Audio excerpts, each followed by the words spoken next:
Episode 10. Winston glanced across the hall. In the corresponding cubicle on the other side, a small, precise-looking, dark-chinned man named Tillotson was working steadily away, with a folded newspaper on his knee, and his mouth very close to the mouthpiece of the speakwrite. He had the air of trying to keep what he was saying a secret between himself and the telescreen. He looked up, and his spectacles darted a hostile flash in Winston's direction. Winston hardly knew Tillotson and had no idea what work he was employed on. People in the records department did not readily talk about their jobs. In the long, windowless hall with its double row of cubicles and its endless rustle of papers and hum of voices murmuring into speakwrites, there were quite a dozen people whom Winston did not even know by name, though he daily saw them hurrying to and fro in the corridors or gesticulating in the 2 minutes 8.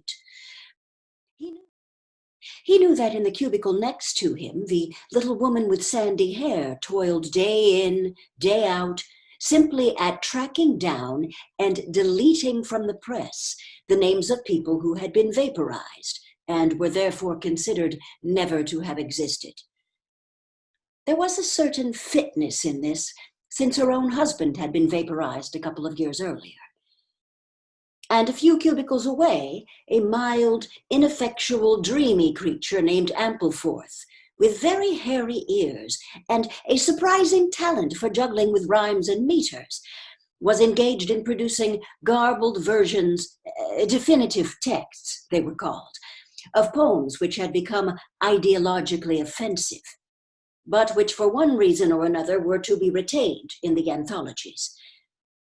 And this hall, with its 50 workers or thereabouts, was only one subsection, a single cell, as it were, in the huge complexity of the records department. Beyond, above, below, were other swarms of workers engaged in an unimaginable multitude of jobs. There were the huge printing shops with their sub-editors, their typography experts, and their elaborately equipped studios for the faking of photographs. There was the teleprograms section with its engineers, its producers, and its teams of actors specially chosen for their skill in imitating voices. There were the armies of reference clerks, whose job was simply to draw up lists of books and periodicals which were due for recall. There were the vast repositories where the corrected documents were stored, and the hidden furnaces where the original copies were destroyed.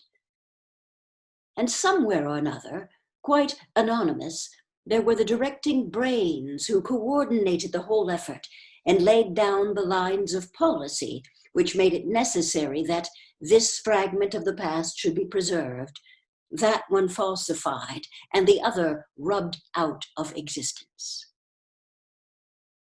And the records department, after all, was itself only a single branch of the Ministry of Truth, whose primary job was not to reconstruct the past, but to supply the citizens of Oceania with newspapers, films, textbooks, telescreen programs, plays, novels, with every conceivable kind of information, instruction, or entertainment, from a statue to a slogan, from a lyric poem to a biological treatise, and from a child's spelling book to a Newspeak dictionary. And the ministry had not only to supply the multifarious needs of the party, but also to repeat the whole operation at a lower level for the benefit of the proletariat. There was a whole chain of separate departments dealing with proletarian literature, music, drama, and entertainment generally. Now, here were produced rubbishy newspapers containing almost nothing except sport, crime, and astrology, sensational 5-cent novelettes, films oozing with sex, and sentimental songs which were composed entirely by mechanical means on a special kind of kaleidoscope known as a versificator. There was even a whole subsection, pornosec, it was called in Newspeak, engaged in producing the lowest kind of pornography, which was sent out in sealed packets and which no party member, other than those who worked on it, was permitted to look at. 3 messages had slid out of the pneumatic tube while Winston was working, but they were simple matters, and he had disposed of them before the 2 minutes' hate interrupted him. When the hate was over, he returned to his cubicle, took the Newspeak dictionary from the shelf, pushed the Speak Right to one side, cleaned his spectacles, and settled down to his main job of the morning. Winston's greatest pleasure in life was in his work.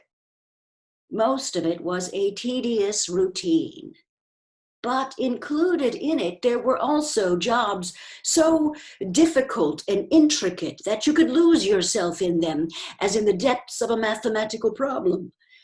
Delicate pieces of forgery in which you had nothing to guide you except your knowledge of the principles of ingsoc and your estimate of what the party wanted you to say.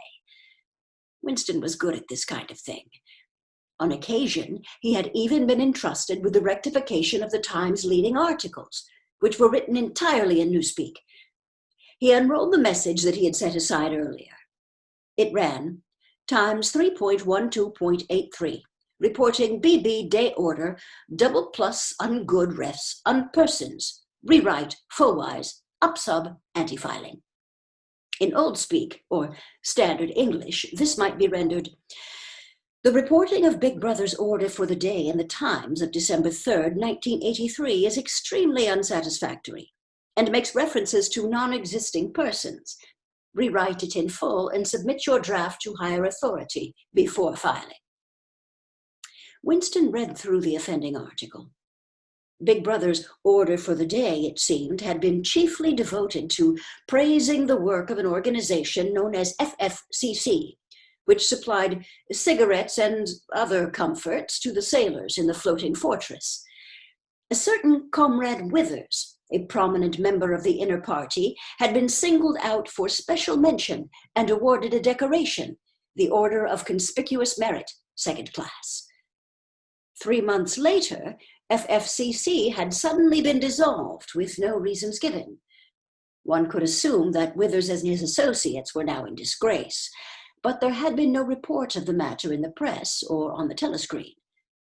Now that was to be expected, since it was unusual for political offenders to be put on trial or even publicly denounced. The great purges involving thousands of people with public trials of traitors and thought criminals who made abject confession of their crimes and were afterwards executed were special showpieces, not occurring oftener than once in a couple of years. More commonly, people who had incurred the displeasure of the party simply disappeared and were never heard of again. One never had the smallest clue as to what had happened to them. In some cases, they might not even be dead. Perhaps 30 people personally known to Winston, not counting his parents, had disappeared at one time or another.